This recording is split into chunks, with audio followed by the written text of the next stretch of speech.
So we're going to be measuring the muzzle velocity of the Nerf gun that we're using. And I don't have my Nerf gun on me, but you basically can use any kind of thing that will shoot a small little toy bullet or something like that. So I'll show you folks some what this lab is all about, and I'll go through some of the crazy theory that is on this thing. So the materials you're going to need is a Nerf gun pistol, a meter stick, a small level, a long measuring tape, and a large protractor. Got it? Okay. And I'm not talking about real guns here. I'm talking about a Nerf gun. But you can apply the same theory to real guns and all of that kind of stuff. Let me look up something really quick. I'm going to look up a example. I'm looking at PHET projectile motion. There we go. Wait.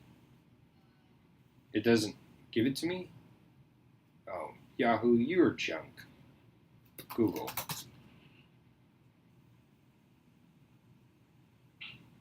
What is going on?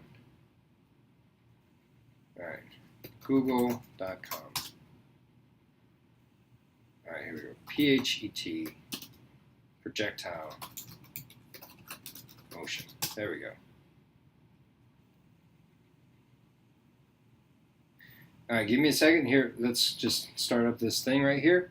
And if you folks want to play around with this thing with me, here is the I'm going to spam you guys that. All right, so check this out. What I'm going to do is I'm going to raise my cannon up. Got it? And I'm going to drop it down to be exactly 0 degrees. Okay? And this is kind of what I want you guys to do. I want you guys to shoot the ball or shoot your Nerf gun and have it be exactly 0 degrees. Have it be exactly horizontal. Got it? And I want you to notice the time that it takes. The time that it takes is 1.6 seconds. Okay? Now, if I were to give this Nerf gun or this cannon a speed of 0, how long do you think it will take to hit the ground? Okay, so what I did was I fired this cannon off at 18 meters per second, completely horizontally, and it took exactly 1.6 seconds to hit the ground. My question to you is, if I fire it off at 0 meters per second, so basically I'm not firing it forward at all, I'm simply dropping it to the ground. How long do you think it will take? Give me a number. It will take 9 seconds, is that what you think? Because it took 1.6 seconds to reach the ground here. You guys think it would take 5 seconds? What are you guys talking about? Why 3? Come on, you guys. I need you guys to get serious here. How long do you think it will take? I have no idea. Fine, that's a fair enough answer. Okay. All right, let's try it. All right, so look, this ball dropped straight down. And how long did it take? It took 1.6 seconds. It takes the same exact amount of time for the ball to fall to the ground, whether you drop it or whether you shoot it horizontally. Is that crazy to you, or does that make sense? Michael, I need you to stop, because we already established that it's 1.6 seconds. But is that crazy? Does that make sense to you? Well, all right, think about it this way.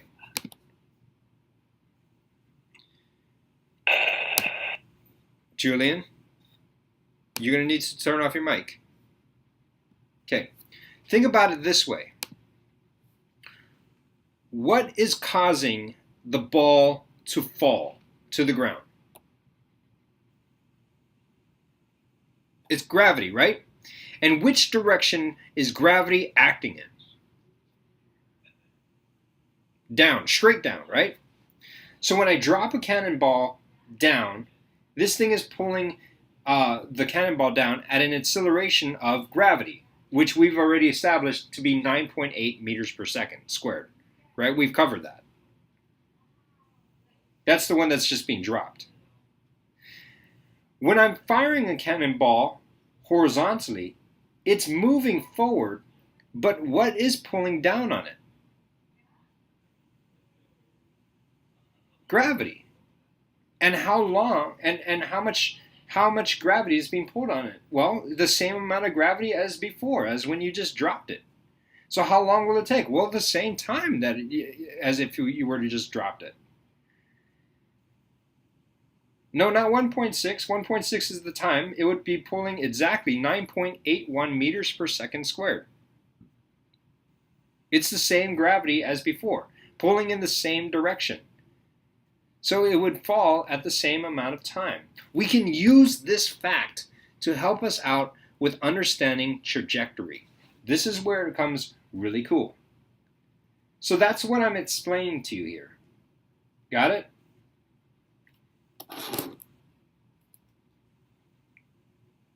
Okay. So we've already covered this before. So I'm going to go over it real quickly. We have y minus y1 equals, what is it? V naught t plus 1/2 at squared, okay? You don't freak out too much when I say h minus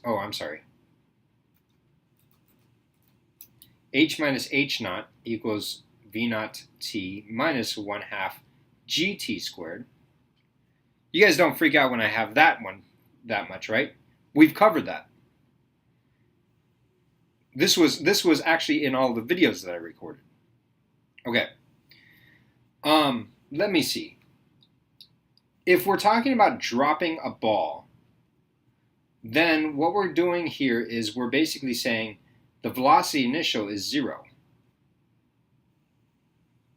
Okay? And if we're also talking about the height of the ball to start off with, let's make that one 0. When we're shooting something like that, we usually set the height that it starts off with to be 0. Does that make sense to you?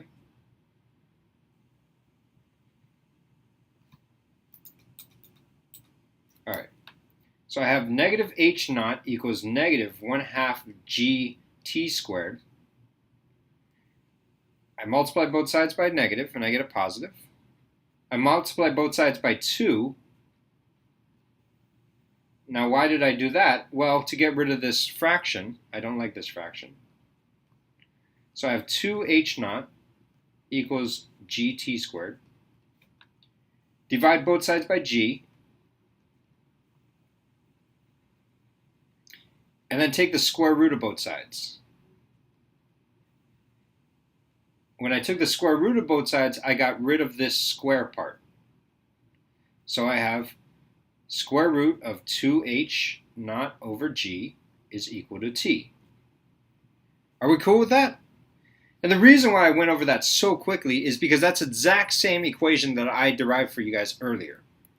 Yes, g being 9.81, not 9.18, by the way. Yes. Okay. Let's take this same crazy looking equation, but let's apply it to the x direction.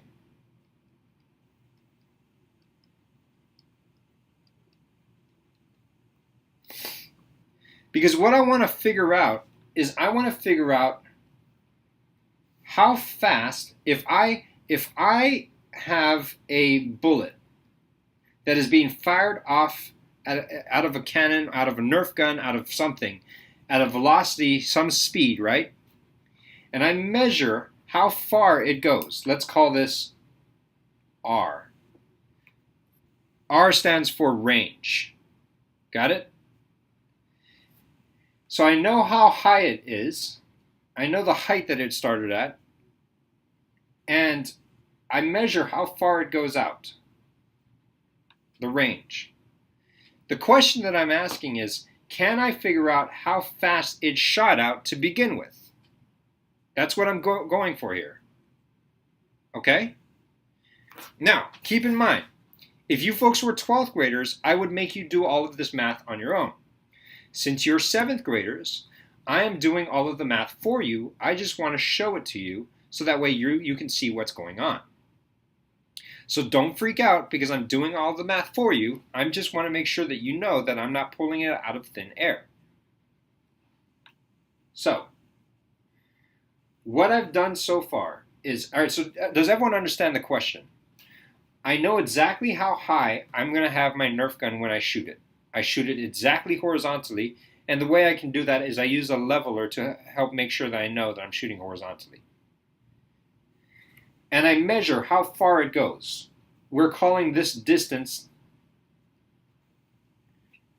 what's usually an X, we'll call it R, which stands for the range of something. Does that make sense to you? Like the range of your bullet that it would go.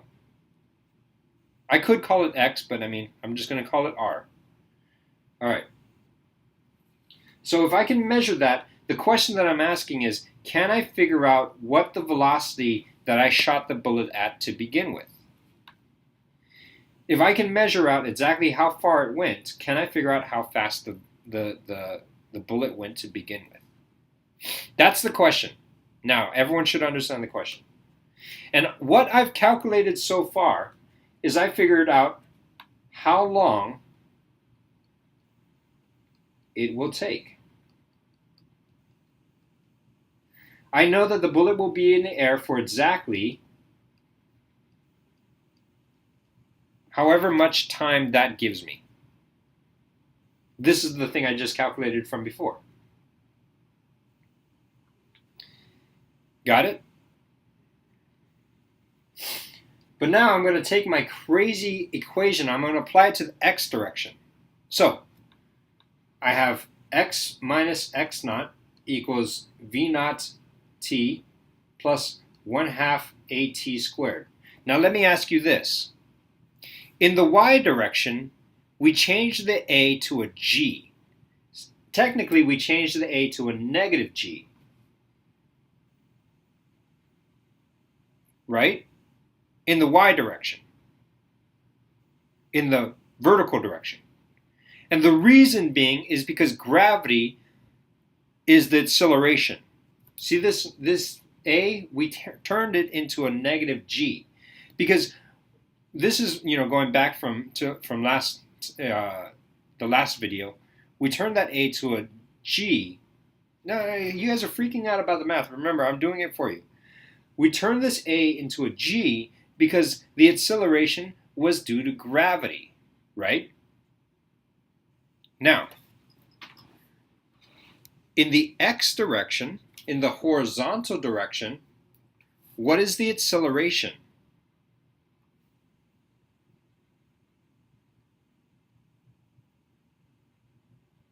It's pulling it.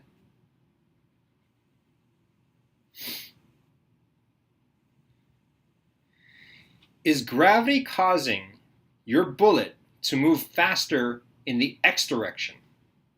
Is it pulling it forward or is it slowing it down?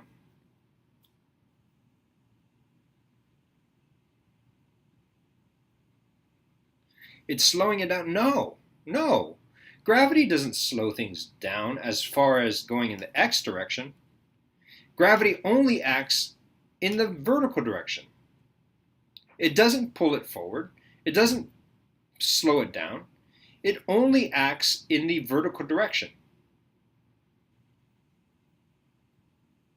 In the x direction, I'll tell you what the a is.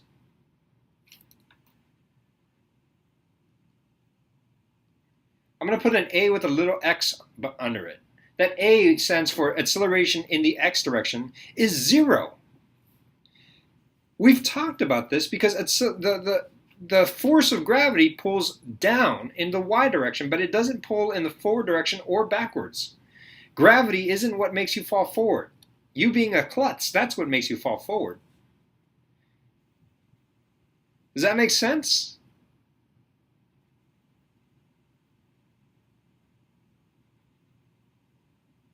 So, when I applied this crazy equation to the x direction, I end up getting this. X minus x naught equals v naught times t.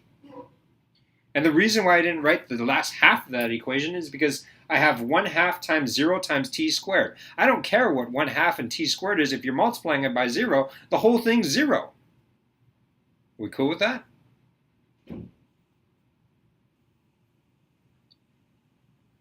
All right. I usually let x naught equal to 0.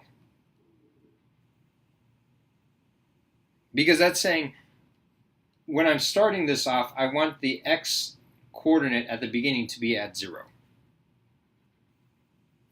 So I end up having x is equal to v naught times t. Or, more appropriately, v naught is equal to x divided by t. Do you understand how I got there?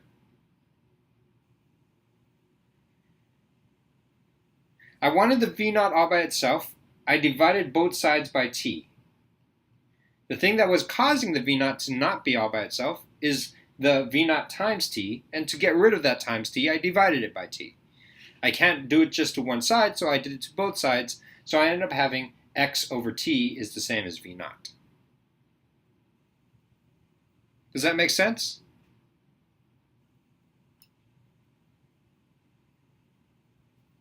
Okay.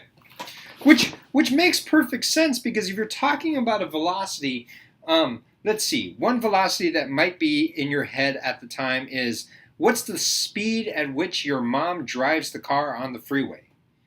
Usually the speed in Hawaii is 55 miles per hour. But look, it's a distance divided by a time, miles per hour. X represents our distance, t represents our time. And Jonathan, your mom might drive at 60 miles per hour because most people drive about 5 miles over the speed limit. Right? But it's miles per hour. It's distance divided by time, which is what this equation is really saying.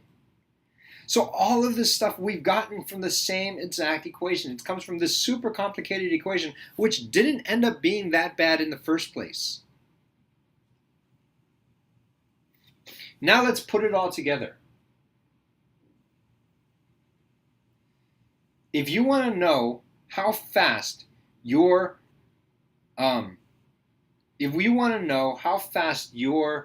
Nerf gun shoots, is you take the time that you end up calculating out, and you take the range that you end up measuring, which is what we have for x or r, and you take the range and you divide it by the time that it takes. And that's how fast your bullet shoots at. Does that make sense?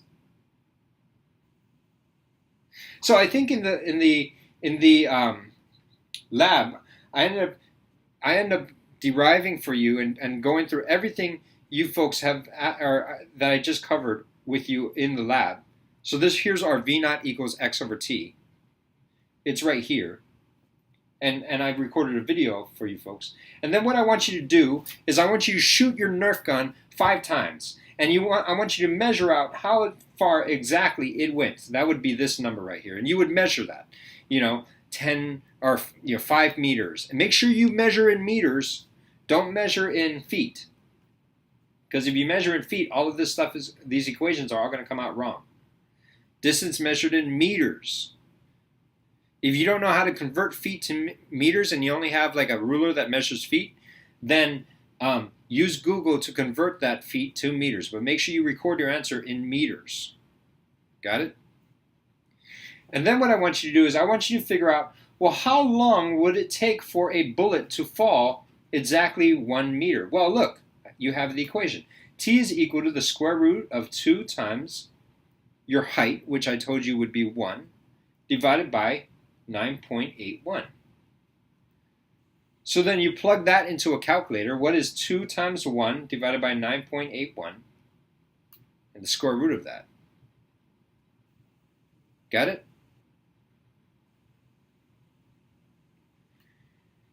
So you have to buy a Nerf gun. Well, Julian has extra.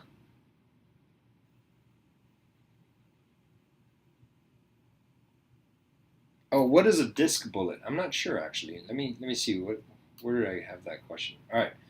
So that's the time. Oh, then you record. You get the time that you get. Okay. And then what you do is you take the distance that the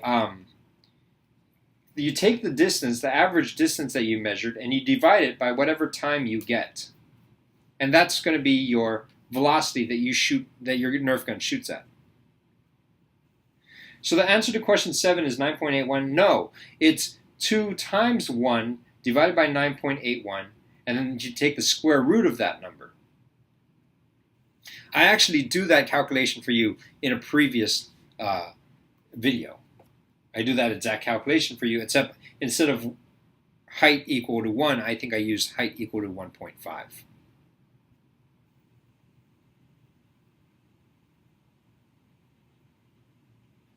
All right?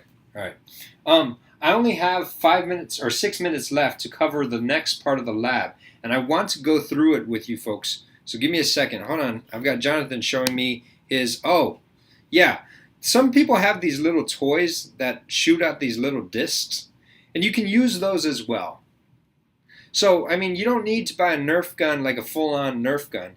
I mean, Nerf guns are as cheap as like $5, I think I found, or $8. And you can even get the generic Nerf guns. It doesn't have to be you know, I mean, it could be like the generic ones.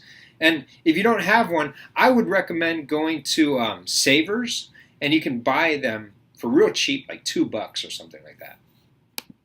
Got it? All right. Let's stop this video.